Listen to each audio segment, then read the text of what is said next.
नमस्कार, मेरा नाम अरुण कुमार है। आप द मूक नायक देख रहे हैं। सीबीएसई ने अपने नए पाठ्यक्रम 2022-23 के सत्र के लिए नया पाठ्यक्रम जारी किया है और जिसमें कई महत्वपूर्ण टॉपिक्स को हटा दिया गया है। ये खासकर इतिहास से रिलेटेड टॉपिक्स थे जिनको हटाया गया है। तो आज के इस वीडियो में हम जानेंगे कि कौन कौन से वो महत्वपूर्ण टॉपिक्स हैं जिनको सीबीएसई ने अपने नए पाठ्यक्रम से हटा दिया गया है और उनके मायने क्या हैं। सीबीएसई यानी केंद्रीय माध्यमिक शिक्षा बोर्ड भारत में शिक्षा के लिए सबसे बड़ा बोर्ड रहा है। भारत के कई निजी और सरकारी स्कूल इस बोर्ड से संबद्ध हैं, इसलिए भारत में अधिकांश छात्र सीबीएसई बोर्ड के छात्र हैं। यह बोर्ड भारत की केंद्र सरकार द्वारा चलाया जाता है। सीबीएसई की स्थापना भारत सरकार द्वारा वर्ष 1929 में की गई थी।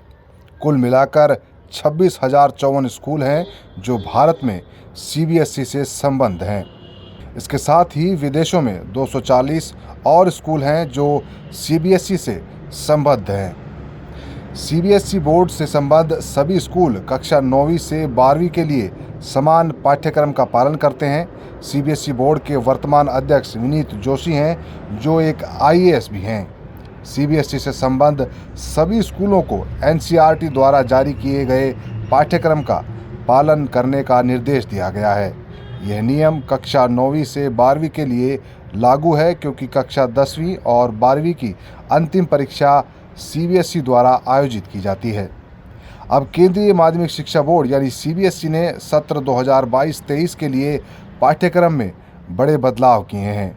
बोर्ड ने कक्षा 11 और 12 के इतिहास एवं राजनीतिक विज्ञान पाठ्यक्रम से गुटनिरपेक्ष आंदोलन, शीत युद्ध के दौर, अफ्रीकी एशियाई क्षेत्रों में इस्लामी साम्राज्य के उदय, मुगल दरबारों के इतिहास और औद्योगिक क्रांति से संबंधित अध्याय हटा दिए हैं। इसी तरह कक्षा 10 के पाठ्यक्रम में खाद्य सुरक्षा से संबंधित अध्याय से कृषि पर वैश्वीकरण का प्रभाव विषय को हटा दिया गया है।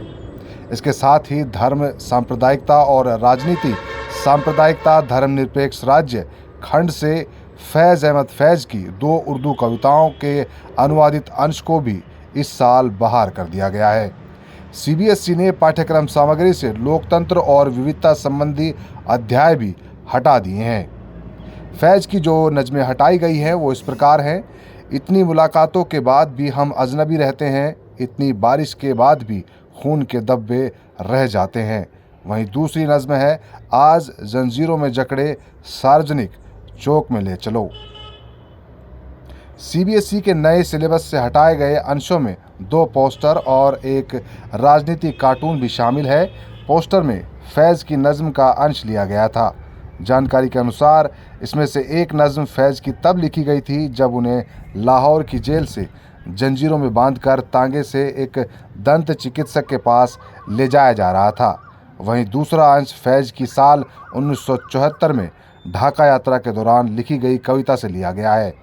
बताया जाता है कि फैज़ की नज़में हमेशा तत्कालीन सरकारों को आईना दिखाने का काम करती हैं, तानाशाही और लोकतंत्र विरोधी ताकतों के खिलाफ एक हथियार का काम करती रही हैं। नए सिलेबस के मुताबिक सीबीएसई ने साल में सिर्फ एक बार बोर्ड परीक्षा कराने का फैसला किया है। पिछले साल बोर्ड ने साल में 2 बार बोर्ड परीक्षा आयोजित करने का फैसला किया था, लेकिन अब वे पुरानी पैटर्न पर वापस लौट आए हैं कि बोर्ड परीक्षा साल में केवल एक बार आयोजित कराएगा, जो कि मार्च-अप्रैल में आयोजित होंगी। नए सिलेबस के अनुसार अंतिम बोर्ड परीक्षा 80 अंकों की परीक्षा होगी, शेष 20 अंक आंतरिक मूल्यांकन के लिए होंगे। आपको बता दें कि कोविड-19 के कारण लंबे समय से देश भर में स्कूल बंद हैं। हालांकि कई राज्यों में स्कूलों को दोबारा खोला गया है, लेकिन क्लासेज वैसे नहीं संचालित हो रही जैसे कोरोना से पहले संचालित होती थी। वहीं कक्षाएं नहीं संचालित होने की वजह से छात्रों का कोर्स भी नहीं पूरा हो रहा था, जिसकी वजह से छात्रों पर मानसिक दबाव बढ़ रहा था।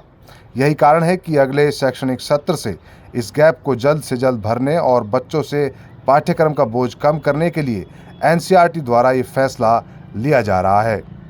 रिपोर्ट्स के मुताबिक एनसीईआरटी द्वारा अगले वर्ष के लिए क्लास 1 से 5वीं तक की किताबों में कुछ बदलाव भी किए गए हैं। अब इसे क्लास 6 से 12वीं तक लागू करने का कार्य किया जा रहा है। पाठ्यक्रम में किए जाने वाले बदलाव बिल्कुल भी नए और चौंकाने वाले नहीं हैं, क्योंकि समय समय पर सत्ताधारी दलों ने इसमें अपनी राजनीति के हिसाब से बदलाव किए हैं। द टेलीग्राफ के मुताबिक 2001 से अब तक एनसीईआरटी ऐसे 2 रिव्यू एक्सरसाइज कर चुका है और 2018 तक एनसीईआरटी के 182 किताबों में कुल 1334 बदलाव किए गए थे। 2001 में वाजपेयी सरकार के दौरान भारतीय शिक्षा प्रणाली में बदलाव का प्रयास किया गया। द न्यूयॉर्क टाइम्स की रिपोर्ट के अनुसार आरएसएस का मानना है कि भारत की पाठ्य पुस्तकों के पाठ्यक्रमों में भारत की ताकतों की तरफ ठीक से ध्यान नहीं दिया गया है। पूर्व प्रधानमंत्री अटल बिहारी वाजपेयी की सरकार में पाठ्यक्रम में बदलाव को लेकर काफ़ी बवाल हुआ। तब कई इतिहासकारों ने सुप्रीम कोर्ट में याचिका देकर इस प्रक्रिया पर रोक लगाने की मांग की थी, लेकिन फैसला उनके पक्ष में नहीं आया और किताबों की दुकान पर रातों रात इतिहास की नई किताबें बिकने लगी।